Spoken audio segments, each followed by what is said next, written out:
On va passer à l'intervention de Valérie qui va prolonger ses réflexions au niveau du secondaire. Donc, Valérie est actuellement chercheuse associée à l'IREMAM et ses intérêts de recherche se centrent sur la laïcité et l'éducation prioritaire, qui est un milieu qu'elle a connu en tant qu'enseignante du primaire dans les quartiers nord de Marseille. Elle a d'abord mené une thèse de sociologie portant sur l'enseignement de la laïcité dans l'éducation prioritaire en 2019, dirigée par Micheline Millot, avec Jean Baudéraud comme membre de son jury. Puis un post-doctorat à l'IREMAM, sous la direction de Françoise Lorsery, portant sur la prise en compte de la diversité par les enseignants. Avec la crise sanitaire, ces recherches se sont réorientées et portent désormais sur la manière dont l'éducation prioritaire a fait face à la demande de continuité pédagogique pendant le confinement de 2019. Voilà, et donc Valérie va nous parler de l'enseignement uniforme de la laïcité à l'épreuve de la pluralité des compréhensions des enseignants. Valérie, à toi. Pour clôturer ce panel portant sur l'état de confusion entourant les enseignants et la religion, je vais aborder la question de la formation des élèves à la laïcité. Et pour ce faire, je vais vous proposer et présenter quelques conclusions de ma recherche doctorale qui portait sur l'enseignement de la laïcité dans l'éducation prioritaire que j'ai menée donc, durant l'année 2016 lorsque Najat Vallaud-Belkacem était ministre. Celle-ci envisageait la formation à la laïcité d'un double point de vue, à la fois conceptuel et expérientiel, et le nouvel enseignement moral et civique qui a été instauré et mis en place en septembre 2016 en devenait donc l'instrument principal. Dans ce projet, tous les enseignants étaient invités à contribuer, non seulement les enseignants d'histoire principalement pour donc l'enseignement conceptuel de cette formation, mais aussi l'ensemble des enseignants pour faire vivre cette laïcité dans la classe. La ministre, par ailleurs, avait souligné la nécessité que les enseignants soient formés en grand nombre à la laïcité pour qu'ils partagent tous le même corpus de connaissances en la matière. C'est l'un des éléments que j'ai voulu étudier durant ma recherche et qui m'a amené à conclure finalement que cette uniformité de connaissances n'était que superficielle et qu'en fait, la formation des élèves à la laïcité devait plutôt faire face à une diversité des compréhensions, des subjectivités en la matière et qui allait être finalement à l'origine de mise en œuvre de la laïcité extrêmement variée. Réfléchir à la formation de la laïcité, c'est un petit peu particulier parce que cet enseignement est différent de l'enseignement d'une matière habituelle, du maths, du français, parce que la laïcité comprend finalement une double dimension. D'abord, elle comprend une partie conceptuelle dont on a décidé il y a une vingtaine d'années de faire un objet d'enseignement au premier et au second degré. Et par ailleurs, la laïcité demeure le cadre institutionnel qui soutient l'école publique depuis Jules Ferry. En conséquence, l'école publique est un espace où vont prendre en même temps corps l'enseignement laïque et aussi l'enseignement de la laïcité en même temps. Et toujours en conséquence, la construction de la laïcité chez l'élève va se faire selon un double processus, non seulement par l'acquisition de concepts formels, mais aussi par l'imprégnation du cadre laïque dans lequel les élèves baignent finalement beaucoup plus de temps que ne dure le créneau de MC hebdomadaire auquel ils doivent assister. Et finalement, selon mes recherches, c'est lors de cette phase de transmission diffuse que les élèves vont être exposés à cette variété d'interprétations de la laïcité qui sont en présence dans les établissements, interprétations donc qui sont parfois contradictoires et peu cohérentes avec le projet d'enseignement uniforme que l'on voulait initialement. Donc, je vais vous montrer aujourd'hui combien une apparente connaissance commune de la laïcité n'est finalement pas le gage d'une interprétation et d'une application uniforme et comment cela se manifeste et se traduit sur le terrain. Alors, pour cette recherche, j'ai rencontré une quarantaine d'enseignants qui, 40 en fait, pas une quarantaine, 40, exerçant principalement dans l'éducation prioritaire à Marseille et dans sa proche région, ce qui représente en gros 23 établissements. accueillant principalement des élèves musulmans selon les déclarations de mes élèves, de mes répondants, donc musulmans ou vus comme tels. J'ai par ailleurs assisté et participé à plusieurs séminaires de formation initiale et continue, principalement dans l'Académie d'Aix-Marseille, mais également en Bretagne Sud et à Toulouse, qui m'a permis de prendre connaissance en fait de ce qui se passait un petit peu sur tout le territoire en matière donc de formation. Mon cadre théorique était vaste et comprend notamment la sociologie de la laïcité, la sociologie du curriculum et la notion de stigmate donc de Goffman. Sur le terrain, j'ai rapidement pu constater que, contrairement au projet, la plupart des enseignants n'avaient pas repris à leur compte la demande de faire de l'EMC, refusant par exemple de travailler la charte de la laïcité qui est affichée dans leur classe.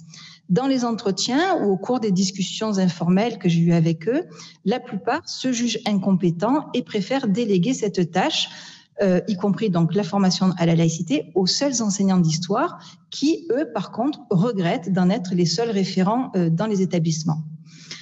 Dans les faits, il n'est pas tout à fait exact que cette délégation de l'EMC et de la laïcité soit totale. D'une part, parce qu'au quotidien, les enseignants travaillent régulièrement l'application des valeurs dans leur classe, notamment les valeurs d'égalité, de justice, de respect. D'autre part, la délégation de la transmission de la laïcité n'est pas totale non plus, puisque l'incitation permanente politique, médiatique et institutionnelle à contrôler la laïcité chez les élèves trouve finalement écho dans les pratiques de tous les enseignants qui finissent à un moment donné par les mettre en œuvre et à finalement répondre à l'axe normatif de l'EMC en favorisant assez souvent finalement la laïcité d'interdit plutôt que la laïcité de liberté. Alors avant d'aller plus loin dans le constat de cette application en classe, je voudrais quand même souligner que la très grande majorité de mes répondants ont confirmé, qu'ils soient d'ailleurs débutants ou confirmés justement, ont déclaré rencontrer peu de situations problématiques dans leur étabbissement. Ils constatent que les élèves, dans leur ensemble, respectent la laïcité, ce qui finalement corrobore les résultats d'études à plus grande échelle, comme celle du Redisco dont on a parlé hier, ou celle du CNESCO.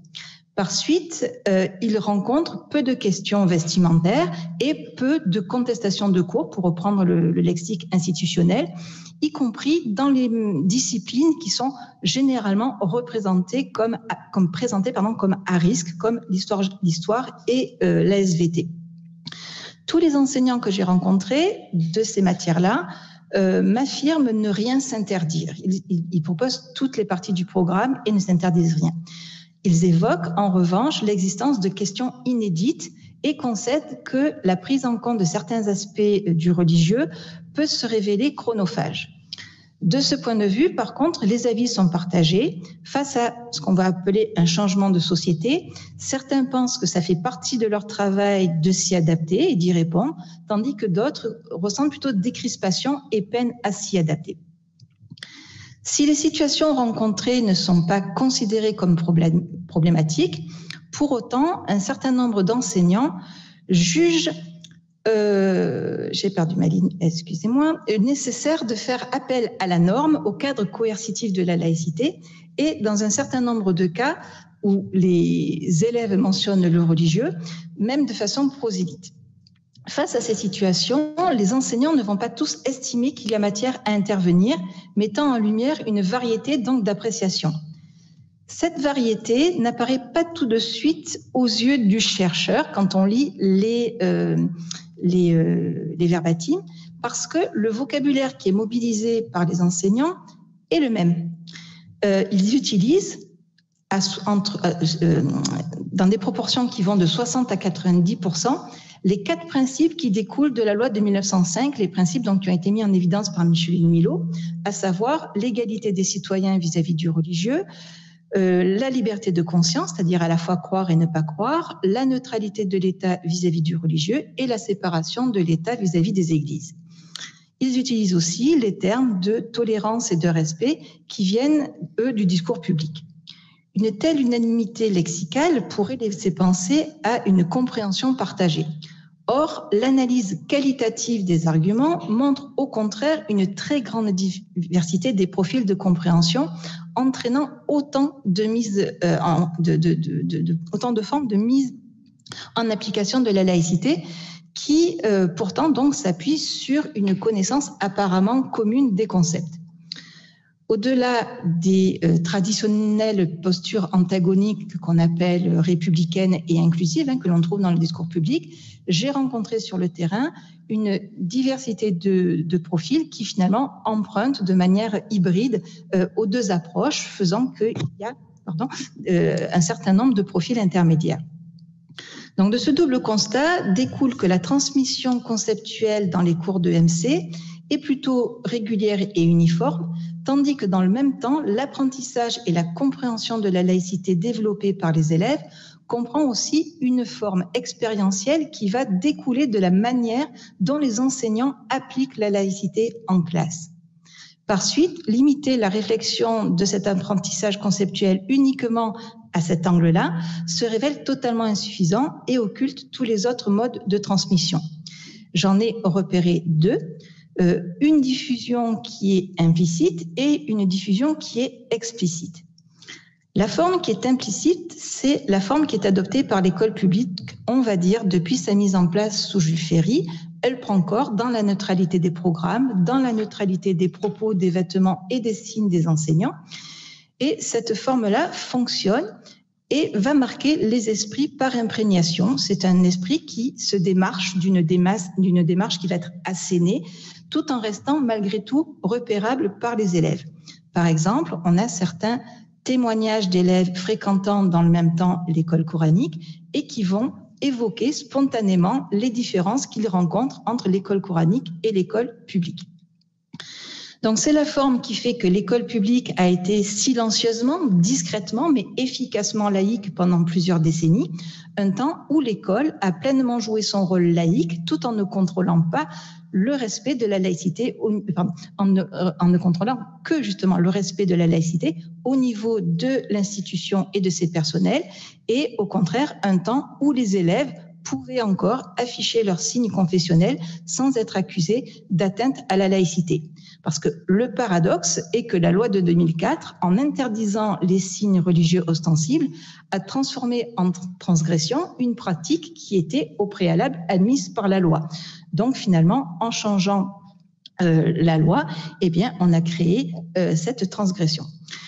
Bien qu'on focalise sur les effets de la loi de 2004, la forme implicite du cadre laïque non seulement perdure, mais elle est sans doute celle qui transmet le plus efficacement et le plus uniformément la laïcité, puisqu'elle ne limite pas sa compréhension à l'interdiction du voile, mais s'étend à toutes les facettes que l'on peut attendre au sein de l'école.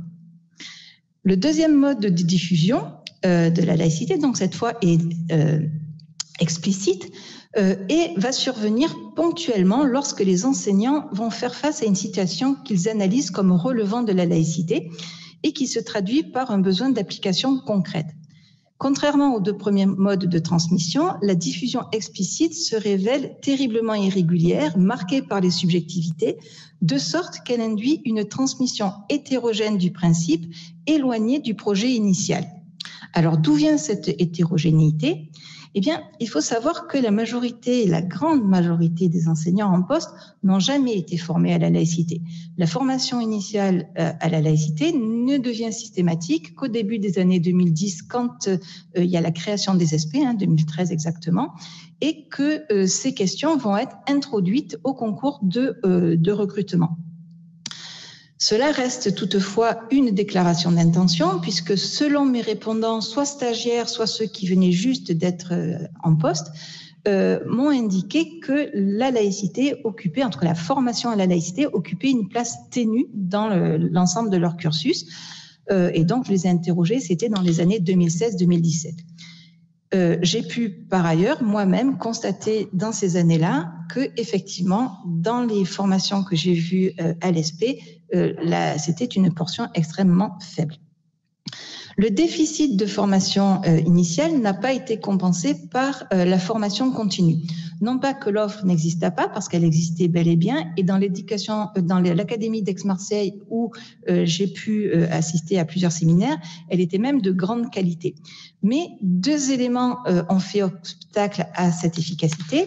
D'abord, chez les enseignants, eh bien, eux-mêmes m'avouaient un manque d'intérêt assez important pour ce sujet, et de fait, ils s'inscrivaient assez peu à ces séminaires. Et ensuite, le deuxième problème qui s'est posé aux enseignants qui étaient inscrits à ces séminaires, c'était le fort ancrage idéologique de leur conception de la laïcité, et la faible durée de ces formations ne pouvait pas parvenir à faire évoluer ces conceptions. Donc finalement, en conséquence, les formations qui ont été données, tout aussi intéressantes soient-elles, n'ont pas été suivies de modifications sur le terrain parce que insuffisamment longues dans la durée. Concrètement, ce qui est attendu sur le terrain relève finalement plus de l'éthique personnelle que du droit. Et ce, à la fois dans le sens de décisions qui sont plus sévères que le droit ou au contraire de décisions qui sont moins sévères que le droit. Les excès des débats publics vont rejaillir sur l'école et s'incarner dans des mises en œuvre qui surinterprètent régulièrement quand même les attentes légales, généralement à la rencontre finalement de l'esprit de la laïcité. La loi de 2004, pourtant limitée à l'interdiction du port des signes et des tenues religieuses ostensibles, est souvent interprétée comme une interdiction de toute manifestation religieuse à l'école de la part des élèves, et en particulier de manifestations verbales. Cela induit un contrôle accru des élèves et un contrôle qui va se concentrer spécifiquement sur les élèves présumés musulmans. L'un des effets majeurs de la focalisation sur la laïcité est d'avoir créé une focalisation sur l'islam, transformant en un stigmate cette religion chez des personnes assignées, à tort ou à raison d'ailleurs, à cette confession. Ce contrôle accru va tend à limiter la liberté d'expression des élèves. Parfois, les élèves vont le faire dans la certitude de respecter les attentes du droit, et alors qu'on est en train d'assister à une surinterprétation. Je vais vous donner deux exemples. Régulièrement, on m'a dit qu'on interdisait aux élèves de jurer en disant « Wallah », parce que donc il y avait Allah qui arrivait en classe. Et j'ai le souvenir d'une professeure d'histoire qui racontait qu'elle interdisait à ses élèves d'aspirer le H du prophète Mohammed parce que ça montrerait une déférence particulière vis-à-vis donc du prophète. Il existe aussi des situations où l'enseignant réduit l'élève au silence parce que lui-même, en tant qu'enseignant, est submergé par ses émotions et n'arrive pas à y faire face. C'est notamment ce qui s'est passé après les attentats de Charlie, lors de certaines remarques d'élèves. Et certains enseignants ont carrément arrêté la discussion, préjugeant que des réponses allaient être données par les élèves musulmans qui n'allaient pas leur convenir et qu'ils n'auraient pas été capables de traiter. Et là, quelque part, on illustre les effets du stigmate. On préjuge que le fait que ces élèves soient musulmans, ils vont avoir un certain type de propos. Alors, dans les cas plus apaisés, parce que par chance, c'est pas la situation générale, les mentions religieuses sont malgré tout réprouvées et même pensées comme interdites, alors que le Code de l'éducation est extrêmement clair à ce niveau-là. L'expression des élèves est permise, y compris l'expression religieuse, à partir du moment où cette expression n'est pas prosélyte. Si les applications sont différentes sur le terrain, c'est parce que l'analyse des situations l'est tout autant. Selon les enseignants, sera ou non retenue la nature religieuse des situations, de sorte qu'une même situation, selon les enseignants, pourra recevoir des réponses différentes, voire pas de réponse du tout si l'enseignant juge qu'il n'y a pas de problème religieux à retenir. Du coup, ça ne facilite pas du tout la compréhension des élèves par rapport à comment on doit comprendre ce principe de la laïcité. Les subjectivités à l'œuvre dans le jugement des enseignants ont également une influence sur le respect de la neutralité religieuse attendue chez ces fonctionnaires. Celle-ci connaît régulièrement des entorses. bien que la moitié de mes répondants se présentent comme des fonctionnaires obéissants, ils finissent toujours par raconter un cas où ils n'ont pas été neutres, sans forcément voir que l'épisode qu'ils sont en train de me raconter est justement une transgression de la neutralité. Un autre tiers de mes répondants, en revanche, affirment volontairement la transgresser et toujours en étant capable de justifier sans culpabilité pourquoi ils le font.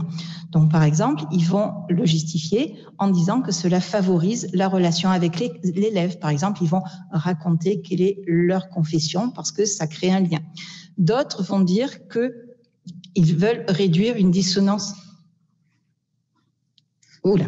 Réduire une dissonance cognitive. J'ai perdu du coup moi-même. Parce que à un moment donné, donc, il y a une situation dans la classe qui va perturber et déranger leurs valeurs. Et en fait, dernier élément, ça va être aussi un moyen d'exprimer quelque chose qu'ils pensent être une attente institutionnelle, comme par exemple certains enseignants qui disent à leurs élèves que le discours scientifique est supérieur au discours religieux. Donc, en définitive, les enseignants vont se montrer plus exigeants envers la neutralité qu'ils attendent des élèves, qui, eux, ne sont pas soumis aux attentes de neutralité en dehors vestimentaire. Et donc, ils sont plus exigeants envers les élèves qu'envers eux-mêmes, qui, eux, par contre, ont une vraie obligation légale de neutralité. Les subjectivités à l'œuvre dans les applications de la laïcité découlent des visions du monde et des valeurs qui sont configurées dans leur parcours biographique. J'ai observé 3 sources principales.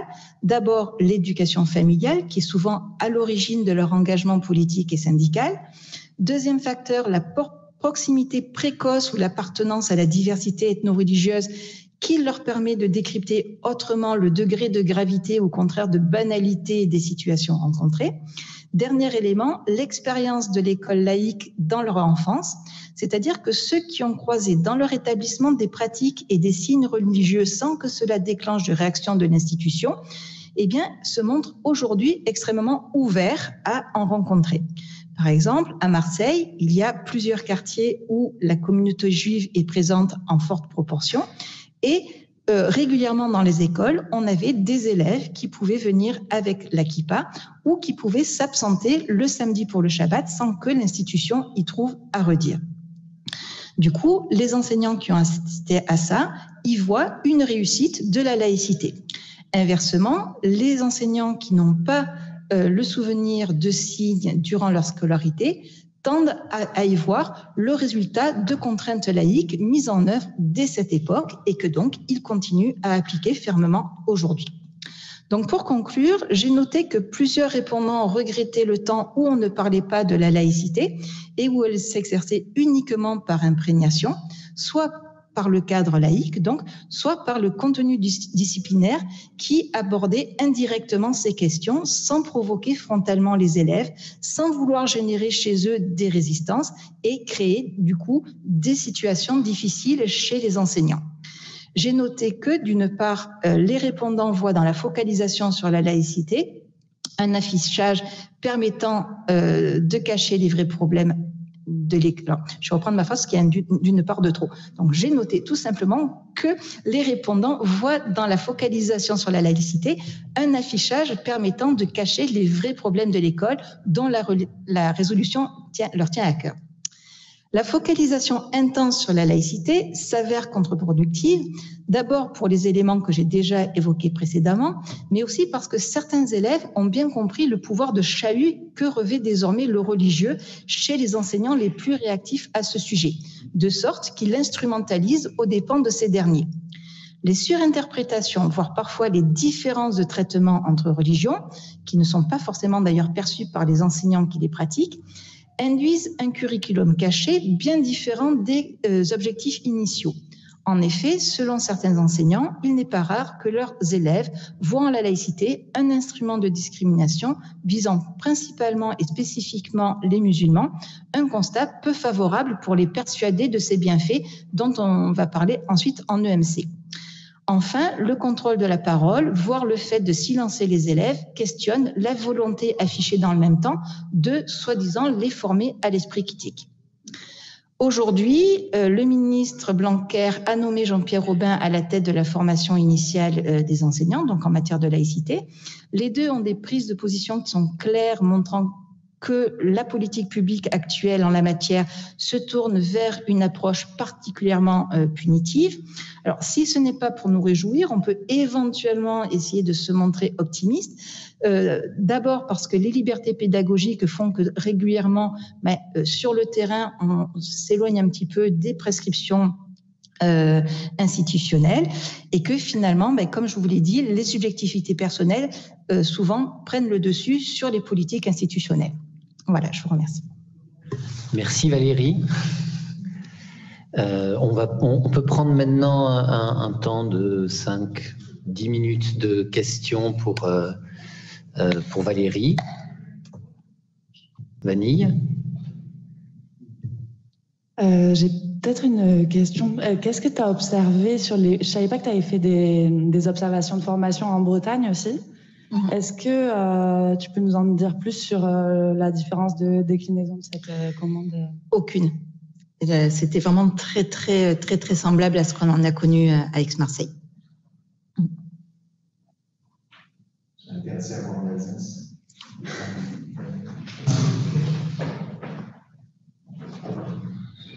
Mais en fait, pour aller juste pour préciser, c'est clairement... j'ai l'impression dépendant de la personne qui chapeaute ça, en fonction de si la personne a une certaine orientation, la totalité de l'enseignement de l'académie tend vers une orientation et pas vers une autre. C'est vraiment, je dirais, une question de personne plus qu'une question de politique.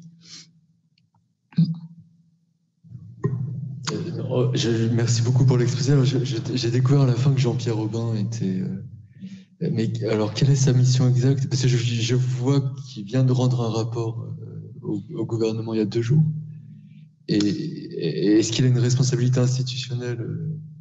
Il est inspecteur général au départ. Il a rédigé donc le fameux rapport de 2004 qui soulignait en fait, selon lui, l'islamisation rampante à l'école, mais c'est un rapport qui finalement, alors qu'en 2004, on était quand même dans un contexte où il y avait une vision extrêmement stricte de la laïcité. Bon, malgré tout, son rapport a été capable d'être mis de côté, donc je trouve que c'est assez parlant. Et donc, Jean-Michel Blanquer, ça fait déjà un petit moment qu'on en parle, là, ça fait au moins 15 jours, 3 semaines, donc qu'il a annoncé qu'il le nommait à la tête de la formation des futurs enseignants dans les ISP, dans les ISP. Et à la clé, donc comme la décision est nouvelle, je ne maîtrise pas la totalité des tenants, mais il y aurait la mise en place d'un référent de compétences qui devrait s'appliquer à tous. Il y a un communiqué de presse en fait qui a été publié très récemment sur le site du ministère qui détaille en fait le retour du rapport Blanquer et du rapport Aubin à Blanquer, et c'est très précis, c'est-à-dire qu'il y a toute une série de points et d'injonctions à former l'ensemble des agents du service public à la question de la laïcité, à établir un référentiel de formation pour de la formation initiale et continue. Voilà. Et effectivement, Jean-Pierre Robin est associé à la réflexion autour de la mise en œuvre de ces formations d'ici la fin de 2021.